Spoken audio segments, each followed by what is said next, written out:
Hello viewers, मैं सरताज sir और आप देख रहे हैं सरताज सर की क्लास। भाई इस वीडियो में मैं आपको आज 6 ऐसी जहर प्रीपोजिशन सिखाने वाला हूं जिसका इस्तेमाल बड़े बड़े अफसर ही जानते हैं। यकीन नहीं आता तो बताओ। विद का मतलब बताना जरा। कैसा? गलत है ये। बाय का मतलब बताना जरा। क्या दोबारा? ये भी गलत है। फ्रॉम का मतलब बताना जरा। अलग। ये भी गलत है। टू का मतलब बताना जरा। को। ये भी गलत है। सिंस का मतलब बताना जरा। जब से। ये तो बिल्कुल ही गलत है। और फोर का मतलब बताना जरा। के लिए। अरे ये तो बिल्कुल ही गलत है। तुम्हें अरे मीज़ मेरी गलती थोड़ी है, मैंने थोड़ी बनाए ग्रामर के रूल।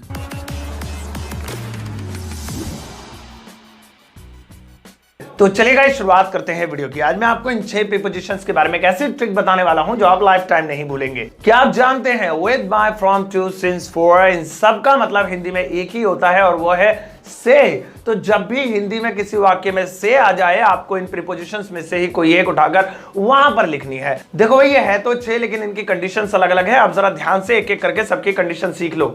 सबसे पहले बात करते हैं विद की। इसका मतलब होता है से, लेकिन इसका इस्तेमाल वहां पर करेंगे जहां पर वाक्य में हथियार या औजार से पहले से आ रहा है, यानी कि वेपन हो या फिर टूल हो और उससे पहले आए से, तो भाई वहां पर विधि लगेगा, इसके अलावा कुछ नहीं लगेगा। सेंटेंस देखो, मैं छुरी से केक काटूंगा। I will cut the cake dash the knife. यहां पर डैश में क्या आना चाहिए? मान लो मैं इसके 4 ऑप्शंस दे दूं कि विद आएगा, बाय आएगा, फ्रॉम आएगा या फिर टू आएगा, तो ज्यादातर लोग जब एग्जाम देने बैठते हैं तो उनके दिमाग में ये वाली शंका चलेगी, हाँ भैया बाई आएगा भाई, क्योंकि छुरी के द्वारा कटेगा ना, तो द्वारा के लिए तो बाई लगता है, इसमें बाई आएगा। ऑप्शन बी लगा दे आईएएस बनेगा आईएएस।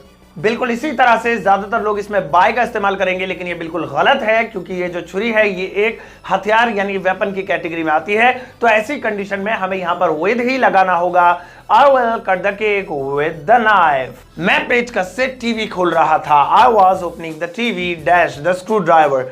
अब यहां पे डैश आ रहा है, भाई क्या आना चाहिए?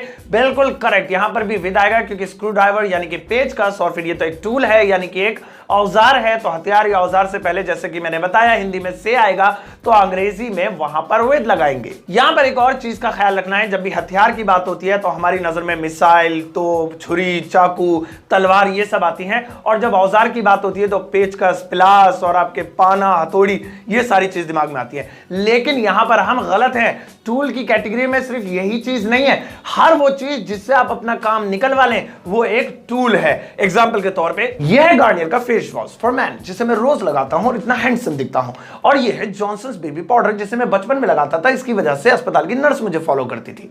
तो कुल मिलाकर यहां पर मेरे पास 2 प्रोडक्ट्स हैं जो बिल्कुल कॉमन सी चीज है, ना तो ये हथियार है ना ये औजार है, यानी कि ये टूल्स भी नहीं है। अब जरा ध्यान से देखो, अगर इस पाउडर के डिब्बे का ढक्कन ना खुले और मुझे क्रीम मिल जाए और मैं इसके जोर से इसे खोल दूं, तो यहां पर ये जो क्रीम है ये एक टूल बन गई। तो हर वो चीज जिससे आप अपना काम करवा लेते हैं वो एक टूल बन जाते हैं। तो कुल मिला के यहां पर मैं कह सकता हूं, मैंने क्रीम से ढक्कन खोला। I opened the cap with the cream. तो विद इसलिए लगाया क्रीम से पहले क्योंकि यहां पर मैंने क्रीम का इस्तेमाल एक टूल की तरह किया है, ना कि किसी ब्यूटी प्रोडक्ट की तरह। तो अगर आपके कपड़े आपके पड़ोसी की छत पर गिर गए हैं और आप अपने जूं वाले सर से एक पिन निकालती हैं और उसे मोड़ती हैं, धागा बांधकर उससे कपड़े को खींच लेती हैं, तो वो पिन भी एक टूल बन जाएगी और उससे पहले विद लगेगा। अब बात करते हैं बाय के बारे में। वैसे तो बाय का मतलब द्वारा होता है, लेकिन प्रीपोजिशन में इसका मतलब भी से ही होता है। जहां पर भी यात्रा की बात होगी वहां पर बाय लगाएंगे। जैसे मैंने कहा मैं रेल से आऊंगा, यहां पे यात्रा करने की बात हो रही है, ट्रैवल की बात हो रही है। तो चलो बनाते हैं। आई विल शैल भी लगा सकते हैं। I will come dash the train. तो यहां पे डैश में हम लोग भरने वाले हैं बाय। वजह क्या है? क्योंकि एक तो से आ रहा है हिंदी में, और से आ भी रहा है तो किसके लिए आ रहा है? यात्रा के लिए आ रहा है। तो बनेगा I will come by the train. मैं बाइक से जाता हूं, इस सेंटेंस में भी ट्रैवल की बात हो रही है, यानी कि ये ट्रैवल करेगा किसी गाड़ी से। तो चलो बनाते हैं। आई गो, मैं जाता हूं डैश बाइक या द बाइक। तो इस डैश के अंदर भी हम लोग भरने वाले हैं by. I go by the bike. Next है फ्रॉम। फ्रॉम का मतलब भी होता है से, लेकिन जब भी कोई 2 चीजें ऑपोजिट दिशा में जा रही हैं, यानी एक दूसरे से अलग हो रही हैं, दूर जा रही हैं, ऐसी कंडीशन में फ्रॉम का इस्तेमाल करते हैं। जैसे मैंने एक सेंटेंस यहां पर बोला, पत्ता पेड़ से गिरा। अब इस सेंटेंस को पहले ट्रांसलेट कर लेते हैं। पत्ते को बोलते हैं लीफ, तो लिख दिया द लीफ। गिरने को बोलते हैं फॉल, ये पास्ट इंडेफिनिट टेंस है, सेकंड फॉर्म लगा दी। Fell dash the tree. अब भाई इस डैश में वो जो हिंदी में से लिखा हुआ है ना, उसकी इंग्लिश आनी है। अब से की इंग्लिश के लिए तो वही 6 प्रीपोजिशन मैंने आपको बताई थी। अब 6 में से कौन सी लगाएं? सिचुएशन मिलाकर देख लो। क्या इसमें किसी हथियार या औजार की बात हो रही है? नहीं हो रही, तो विद तो आएगा नहीं। क्या इसमें यात्रा की बात हो रही है? यात्रा भी नहीं हो रही, तो बाय तो आएगा ही नहीं। क्या इसमें अलग होने की बात हो रही है? बिल्कुल, पत्ता पेड़ से अलग हो रहा है क्योंकि वो गिर रहा है, तो फिर भाई इसके अंदर फ्रॉम ही आएगा। The leaf fell from the tree. मैं जेब से मोबाइल निकालूंगा, I will take out mobile dash the pocket। यहां पर टेक आउट शब्द निकालने के लिए इस्तेमाल हुआ है। अब यहां पर ये जो डैश है इसमें क्या आएगा भाई? इसमें भी फ्रॉम आएगा क्योंकि ये जो मोबाइल है ये निकाला गया है, मतलब पॉकेट और मोबाइल दोनों ऑपोजिट दिशा में गए हैं, मोबाइल पॉकेट से अलग हुआ है, तो यहां पे फ्रॉम द पॉकेट आएगा। एक बात और याद रखिएगा, अगर किसी सेंटेंस में कम यानी आना शब्द आ रहा है और उसी सेंटेंस में जगह का नाम भी आ रहा है, तो फिर भाई 100, 200, 300, 400, 1000% ये बात पक्की है कि उस सेंटेंस में फ्रॉम आएगा ही आएगा जगह के नाम से पहले। ये एक ट्रिक है, इसमें कोई फॉर्मूला वगैरह देखने की जरूरत नहीं है कि अलग हो रहा है, नहीं हो रहा है, आ रहा है या जा रहा है। नो, अगर कम आ रहा है और जगह का नाम आ रहा है तो जगह के नाम से पहले फ्रॉम लगेगा ही लगेगा। जैसे मैं दिल्ली से आ रहा था, I was coming dash Delhi। अब इस सेंटेंस में देखो कम भी आ रहा है और दिल्ली यानी जगह का नाम भी आ रहा है, तो यहां पर तो पक्का पक्का आंख बंद करके लिख दो फ्रॉम ही आएगा। I was coming from Delhi। अब ये एक तरह से दिल्ली से अलग भी हो रहा है तो फ्रॉम वैसे भी सेट बैठ रहा है, लेकिन ट्रिक वैसे भी कह रही है कि कम आए और जगह का नाम आए तो फ्रॉम तो लगा नहीं। नेक्स्ट प्रीपोजिशन है टू। इसका मतलब भी से ही होता है। विद लगाते हैं हथियार या औजार के लिए, बाय लगाते हैं यात्रा के लिए, फ्रॉम लगाते हैं अलग करने के लिए, टू लगाएंगे मिलने के लिए। अब देखिए दोनों में फर्क समझ लीजिए, फ्रॉम लग रहा है अलग होने के लिए, टू लग रहा है मिलने के लिए। एग्जाम्पल के तौर पे, मैंने पापा से कहा। अब यहां पर देखिए पापा से कहेगा तो पापा से करेक्ट होगा, तो चलो बनाते हैं आई, मैंने, सैड जो कि से की सेकंड फॉर्म है जिसका मतलब कहना होता है, आई सैड डैश फादर। अब इसमें क्या लगेगा? डैश में ऊपर से लिखा है तो कनेक्ट होने के लिए, जुड़ने के लिए लिखा जाएगा I said to father. To के बारे में खास बात बताऊं, ये वहां भी लग जाता है जहां पर से नहीं भी आ रहा हो, यानी से सेंटेंस में नहीं लिखा तब भी टू लग जाएगा।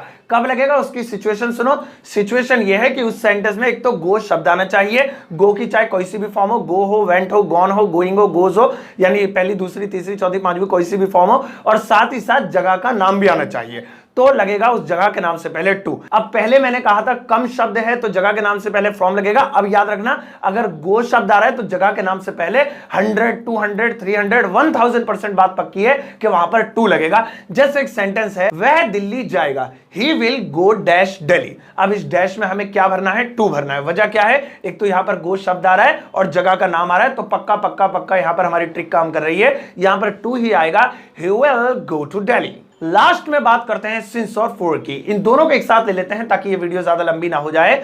बाकी की चार प्रीपोजिशंस की तरह इन दोनों का मतलब भी हिंदी में से ही होता है, लेकिन खास बात यह है इनका इस्तेमाल सिर्फ समय के लिए होता है। यानी अगर किसी सेंटेंस में समय आ रहा है और उससे पहले से लफ्ज आ रहा है हिंदी में, तो इंग्लिश में वहां पर सिंस या फॉर में से कोई एक प्रीपोजिशन लगेगी। अब कौन सी लगेगी वो ध्यान से सुनो। समय दो प्रकार के होते हैं, एक होता है पक्का समय, एक होता है कच्चा समय। जिस टाइम का नाम दिया है, जैसे जनवरी ये महीने का नाम है, सोमवार ये दिन का नाम है, 2018 ये साल का नाम है, 15 अगस्त ये तारीख का नाम है। इसके अलावा किसी भी टाइम का अगर नाम है एग्जैक्ट तो वो पक्का समय है और पक्के समय से पहले हमेशा सिंस लगेगा अगर हिंदी में से आ रहा है तो। इसके अलावा कच्चा टाइम जिसका कोई टाइम नहीं है, 2 घंटे पता नहीं कौन से 2 घंटे, 4 दिन पता नहीं कौन से दिन, कई साल पता नहीं कौन से साल की बात कर रहा है, 4 महीने पता नहीं कौन से महीने, जनवरी फरवरी नाम ही नहीं दे रखा, यह है कच्चा समय यानी इम्परफेक्ट टाइम। इनसे पहले अगर हिंदी में से आ रहा है तो वहां पर भाई फोर लगेगा। मैं सन 2005 से पढ़ा रहा हूं, I have been teaching dash 2005। अब भाई देखो ऊपर हिंदी में से आ रहा है और से भी किससे पहले आ रहा है? टाइम से पहले आ रहा है। पक्की बात है ये जो डैश है इसमें सिंस या फॉर में से कोई एक लगेगा। अब लगेगा कौन सा? तो टाइम देखो कच्चा है पक्का है, 2005 ये तो यार एग्जैक्ट नेम दे रखा है साल का, since 2005। I have been teaching since 2005। मैं 13 सालों से पढ़ा रहा हूं, I have been teaching dash 13 years। अब भाई इस डैश में क्या आएगा? हिंदी में लिखा है से, वो भी टाइम से पहले, तो पक्की बात है सिंस या फॉर में से कोई एक आएगा। अब टाइम कच्चा या पक्का, तो 13 साल है, पता नहीं कौन से 13 साल, ये तो आज भी 13 ही लिखा है, 10 साल बाद भी 13 ही लिखा होगा, 50 साल बाद भी 13 ही लिखा होगा। तो ऐसी कंडीशन में यह है कच्चा टाइम, तो भाई इसमें आएगा 4 13 years। तो गाइस अब आपको इन सभी प्रीपोजिशंस का इस्तेमाल बिल्कुल सही तरीके से आ गया होगा। एक बार फिर से इन सभी 6 की 6 प्रीपोजिशंस पर यहां पर 6 सेंटेंसेस बनाकर दिखाए गए हैं। इन हर एक में आप सबकी दोबारा से कंडीशन समझ जाएंगे। वीडियो को पॉज करके एक बार ये सब पढ़ लेना। अगर अभी भी कोई डाउट है तो इस वीडियो के कमेंट बॉक्स में आप मुझसे पूछ सकते हैं। हमेशा की तरह मैंने आज भी आज के पढ़ाए हुए टॉपिक पर आपके लिए कुछ यूवर्क तैयार किया है जो इस वीडियो के कमेंट बॉक्स में है। वहां पर जाइए और उसे ट्रांसलेट कर आइए। अगर कोई गलती होगी तो मैं कमेंट कर बता दूंगा, नहीं तो लाइक कर उसे चेक कर दूंगा। ये वीडियो आपको कैसे लगी मुझे जरूर बताइएगा। सबके साथ शेयर भी करिएगा फेसबुक और व्हाट्सएप और इंस्टाग्राम पर, और इस वीडियो को एक लाइक कर दीजिएगा ताकि अगला पार्ट जल्दी से आ जाए।